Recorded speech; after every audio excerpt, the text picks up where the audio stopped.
जांच की जा रही है। प्रारंभिक रिपोर्ट से पता चलता है कि वे तुर्की के असीस गार्ड सोंगर ड्रोन्स हैं। इसके उपरांत रात में पाकिस्तान के एक सशस्त्र यूएवी ने भटिंडा सैन्य स्टेशन को निशाना बनाने की कोशिश भी की, जिसे पकड़ा गया और उसे निष्क्रिय कर दिया गया। पाकिस्तानी हमले के जवाब में पाकिस्तान में 4 हवाई रक्षा स्थलों पर सशस्त्र ड्रोन लॉन्च किए गए। इनमें से एक ड्रोन एडी रडार को नष्ट करने में सक्षम रहा। पाकिस्तान ने जम्मू कश्मीर के तंगधार, उरी, पुंछ, मेंढर, राजौरी, अखनूर और उधमपुर में भारी कैलिबर आर्टिलरी गन और सशस्त्र ड्रोन्स का उपयोग करके नियंत्रण रेखा के पार गोलीबारी भी की, जिसके परिणाम स्वरूप भारतीय सेना के कुछ जवान हताहत हुए और घायल हुए। भारतीय जवाबी कार्रवाई में पाकिस्तानी सेना को भी बड़ा नुकसान पहुंचाया गया। इसके अलावा पाकिस्तान का गैर जिम्मेदाराना व्यवहार फिर से सामने आया। 7 मई 2025 को रात 8:30 बजे एक असफल अकारण ड्रोन और मिसाइल हमला करने के बावजूद पाकिस्तान ने अपना नागरिक हवाई क्षेत्र बंद नहीं किया। पाकिस्तान अपने नागरिक विमानों को ढाल के रूप में इस्तेमाल कर रहा है, जबकि उसे अच्छी तरह से पता है कि भारत पर उसके हमले से हवाई रक्षा की तीव्र प्रतिक्रिया होगी। यह भारत और पाकिस्तान के बीच अंतर्राष्ट्रीय सीमा के पास उड़ान भरने वाले अंतर्राष्ट्रीय उड़ानों सहित नागरिक विमानों के लिए सुरक्षित नहीं है। यहाँ स्क्रीन शॉट में पंजाब सेक्टर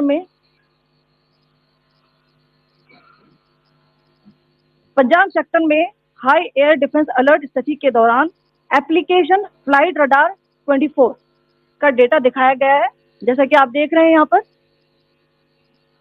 भारतीय पक्ष का हवाई क्षेत्र घोषित बंद के कारण नागरिक हवाई यातायात से पूरी तरह से रहित है।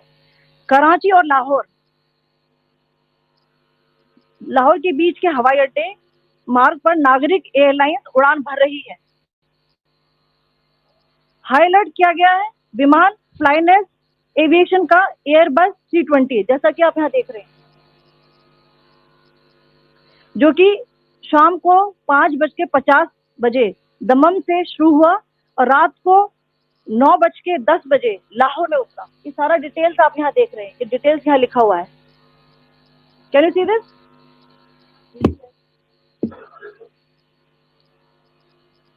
भारतीय वायुसेना ने अपनी प्रतिक्रिया में काफी संयम दिखाया और इस प्रकार अंतर्राष्ट्रीय नागरिक विमान सेवा की सुरक्षा सुनिश्चित की।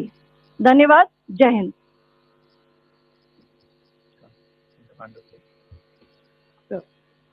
Good afternoon to you all. On the intervening night of 8-9 May 2025, Pakistan military carried out multiple violations of Indian airspace along the entire western border with an intent to target military infrastructure. Pakistan military also resorted to firing of heavy caliber weapons along the line of control. Along the international border and line of control, drone intrusions were attempted from Leh to Sar Creek at 36 locations with approximately 300 to 400 drones. Indian Armed Forces brought down a number of these drones using kinetic and non-kinetic means. The possible purpose of these large-scale aerial intrusions were to test the AD systems and gather intelligence. Forensic examination of the drone debris is being undertaken. Preliminary reports suggest them to be of Aziz Guard Songa drone of Turkey.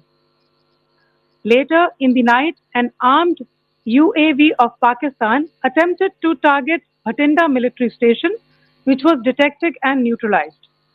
In response to the Pakistani attack, armed drones were launched at 4 air defense sites in Pakistan. One of the drones was able to destroy an AD radar. Pakistan also carried out artillery shelling across the line of control using heavy caliber artillery guns and armed drones at Tangdhar, Uri, Poonch, Mendhar, Rajouri, Akhnoor and Udhampur in Jammu and Kashmir area. which resulted in some losses and injuries to Indian Army personnel. Pakistan Army also suffered major losses in Indian retaliatory fire. Additionally, Pakistan's irresponsible behavior again came to fore. Pakistan did not close its civil airspace despite it launching a failed unprovoked drone and missile attack on 7th May at 8:30 hours in the evening. Pakistan is using civil airliners as a shield, knowing fully well that its attack on India would elicit a swift air defense response. This is not safe for the unsuspecting civil airliners, including the international flights which were flying near IB between India and Pakistan. The screenshot we just showed and we shall share with you, it shows the data of the application Flight Radar 24 during a high air defense alert situation in the Punjab sector. As you have seen, the airspace on the Indian side is absolutely devoid of civil air traffic due to our declared closure. However, there are civil airlines flying the air route between Karachi and Lahore. Amongst the other civil aircraft that you can see, we have highlighted an aircraft which is Airbus 320 of Flynas Aviation, which was originated from Dammam at 1750 hours and landed later at Lahore at 2110 hours in the night. Indian Air Force demonstrated considerable restraint in its response, thus ensuring safety of international civil carriers.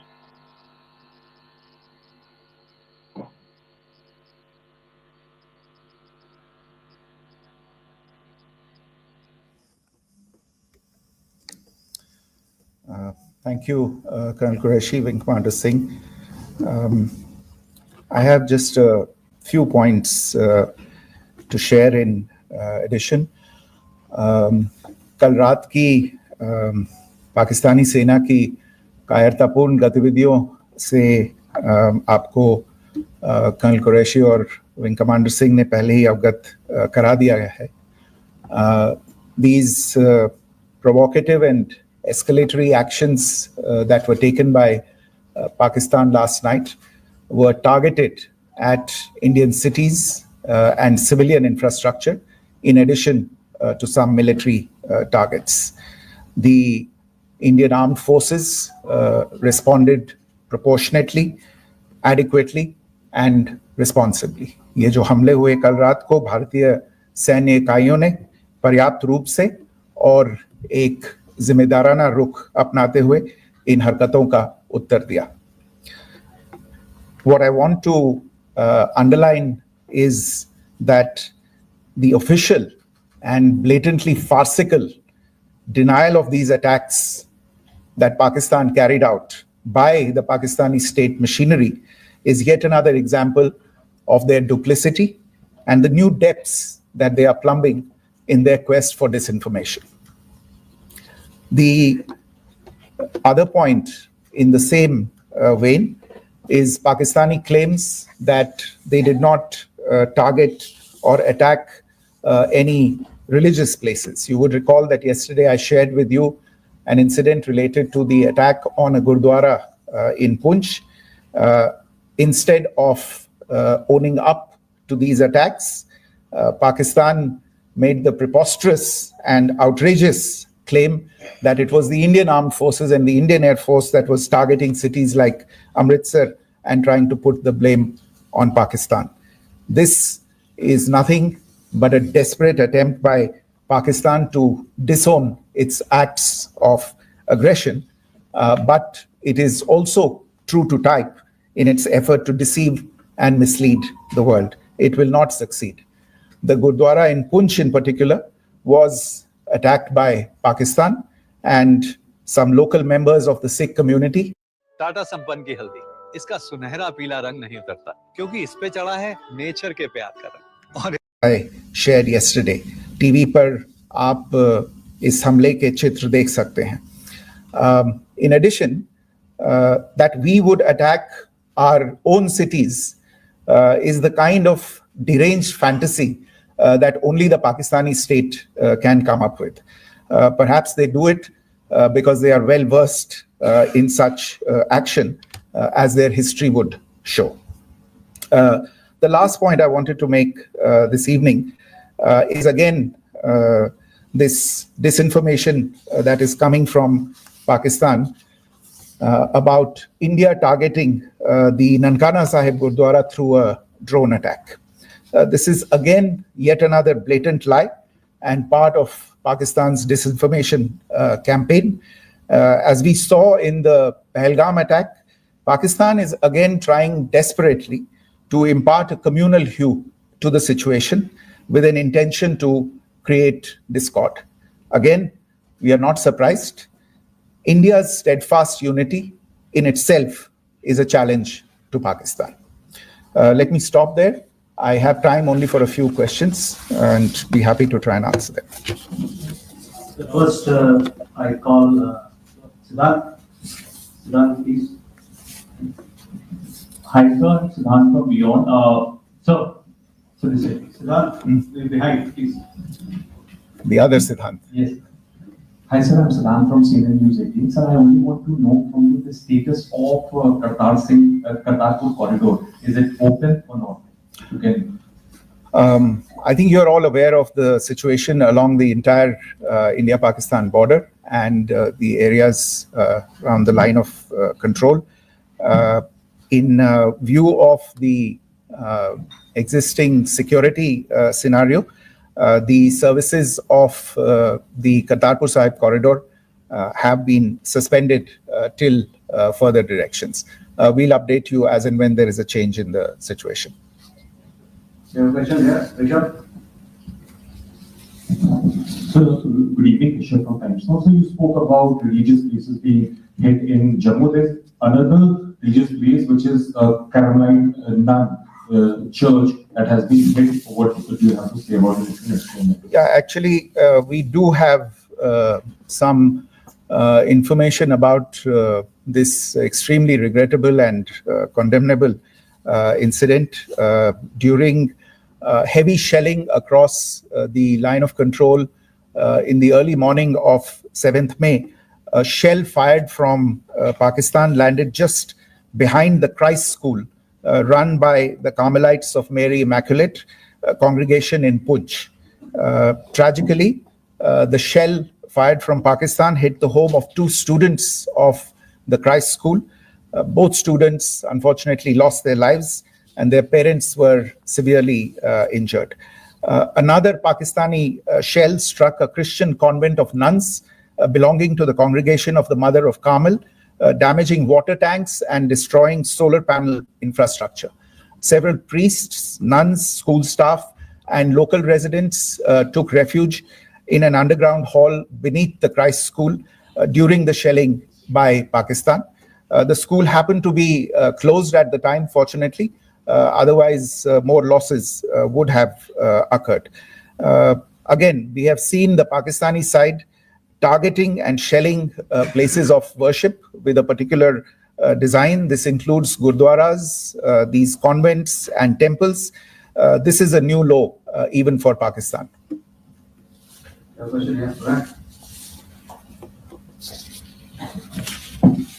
Sir Pranay Upadhyay अमरजात से sir कल आपने इसी podium से पाकिस्तान के IMF bailout को लेकर और इंडस वाटर ट्रीटी को लेकर जो टिप्पणी की थी उसकी पाकिस्तान में काफी तीखी प्रतिक्रिया भी आई और उसके बाद हमने देखा कि पाकिस्तान की तरफ से किस तरीके से लेह से लेकर भुज तक पूरी बॉर्डर के ऊपर जो इन्वेजन था वो किया गया। मौजूदा सिचुएशन के अंदर पाकिस्तान के बेलआउट पैकेज को लेकर और पाकिस्तान के अटेम्प्ट्स को लेकर आपका क्या असेसमेंट है और दूसरा ये भी जानना चाहेंगे कि पाकिस्तान की तरफ से ये जो अटेम्प्ट किया गया था उसका भारत ने अभी तक उस तरीके का कोई जवाब नहीं दिया गया है, तो क्या भारत इसका जवाब देगा जो कार्रवाई हुई है बीते 24 घंटों में? देखिए प्रणय, जहां तक इंडस वाटर्स ट्रीटी का सवाल है, मैंने कल विस्तार से उसके बारे में इसकी चर्चा की है. Indus waters treaty is in abeyance and as such I have nothing further to add to the decision that was announced by the Cabinet Committee on Security. जहां तक IMF bailout का सवाल है, आपको ज्ञान होगा कि IMF की आज मीटिंग हो रही है. हम वहां पे अपना पक्ष रखेंगे और जो हमारा मत है इन चीजों को लेके वहाँ पे साझा करेंगे दूसरे मेंबर्स के साथ। ये बोर्ड पे निर्भर है कि वहाँ पे क्या निर्णय होता है। और जहाँ तक जो कार्रवाई हुई है उसका जवाब देने का जो आपने जो प्रश्न उठाया है, जो आज ब्रीफिंग हुई है, जो आपको सूचना मिली है, मैंने भी कहा है कि जो आज सवेरे तड़के सवेरे जो गतिविधियां हुई, भारत ने उनका एक जिम्मेदाराना पूर्ण तरीके से और एक पर्याप्त तरीके से उसका जवाब दे दिया है। सिद्धांत। Hi sir, Siddhant from Beyond. Sir, the External Affairs Minister has spoken to many of his counterparts around the world. Yesterday he spoke to the US Secretary of State Marco Rubio. So what were the key areas of conversations during that call? Yes, the minister had a conversation with the US Secretary of State. As you can imagine, the focus of discussions was the terrorist attack in Pahalgam and the response that India mounted after that on the 7th of May. The Secretary of State shared his thoughts on these developments with the minister. The minister deeply appreciated the US's commitment to work with India in the fight against terrorism. And he also underlined the targeted measures that India had taken in connection with Op Sindoor. The minister also underlined that India would firmly counter any attempts at escalation from there. But in follow-up to that, as you are aware, there have been a number of other conversations. The minister had a conversation with the UK Foreign Secretary, David Lammy, today. There too, the discussion centered around countering terrorism, for which there must be zero tolerance. And I understand just a short while ago, the External Affairs Minister has also spoken to the Foreign Minister of Norway, Espen Barth Eide, which was also focused on recent developments stemming from the terrorist act in Pahalgam. One last question, Sudhi. Sir, Secretary, thank you for the invitation from Bloomberg. Secretary, India had struck Bahawalpur the other day, which is also connected with the murder of one of us journalists, Daniel Pearl. If you could give us an understanding of what exactly are the reports that you're getting. You're right. Bahawalpur is the headquarters of the Jaish-e-Mohammed terrorist group that is proscribed by the United Nations. Its leader, Maulana Masood Azhar, is a proscribed individual. It is, you brought up the connection with the tragic death or killing of Daniel Pearl of the Wall Street Journal. The Jaish-e-Mohammed was in some way directly or indirectly responsible for the death of Daniel Pearl. But the real connection is through Ahmed Omar Saeed Sheikh, the British Pakistani jihadi who was held in India, but was finally released in 2000, and he was the person who lured Daniel Pearl to his eventually leading to his murder. So these are all obviously connected figures, connected individuals, connected institutions, and